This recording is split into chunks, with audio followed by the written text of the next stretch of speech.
Black woman CEO seat stolen by white passenger. Seconds later, flight is grounded. Before we dive in this story, hit the comments and tell us your city or country. Let's see how far this story reaches. If you like the video, please subscribe. She walked onto the plane with quiet confidence, first-class ticket in hand, tailored suit sharp as ever.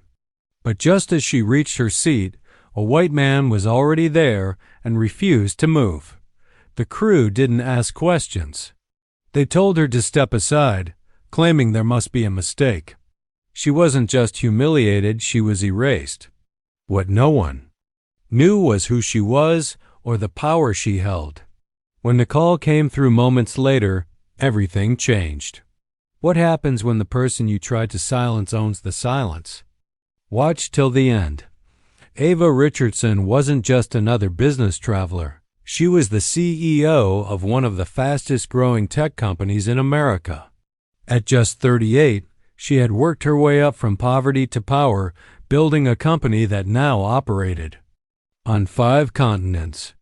Her days were packed with investor meetings, keynotes, and high-stakes decisions.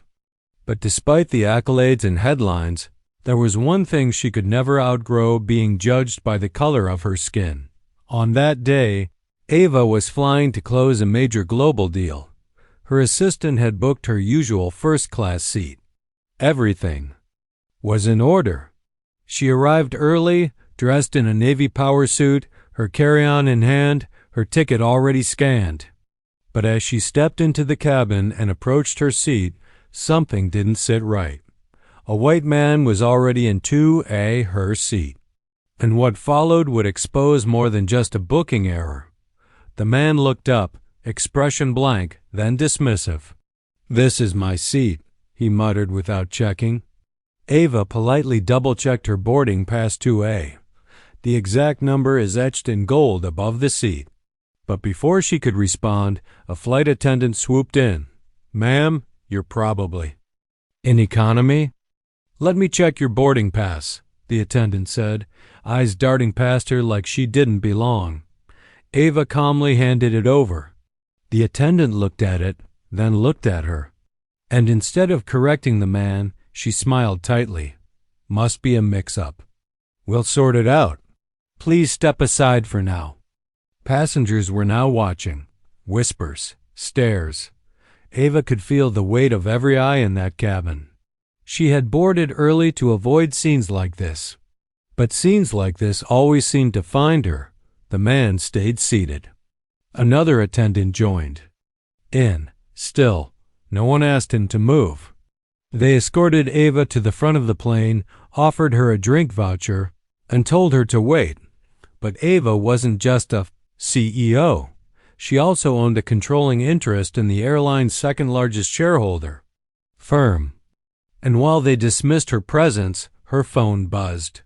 Her assistant had just been informed. 30 seconds later, a call went to the airline's executive hotline.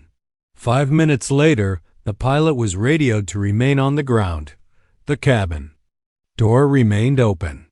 And suddenly the energy shifted. A man in a dark suit boarded. Not a flight attendant, not airport staff. Corporate security.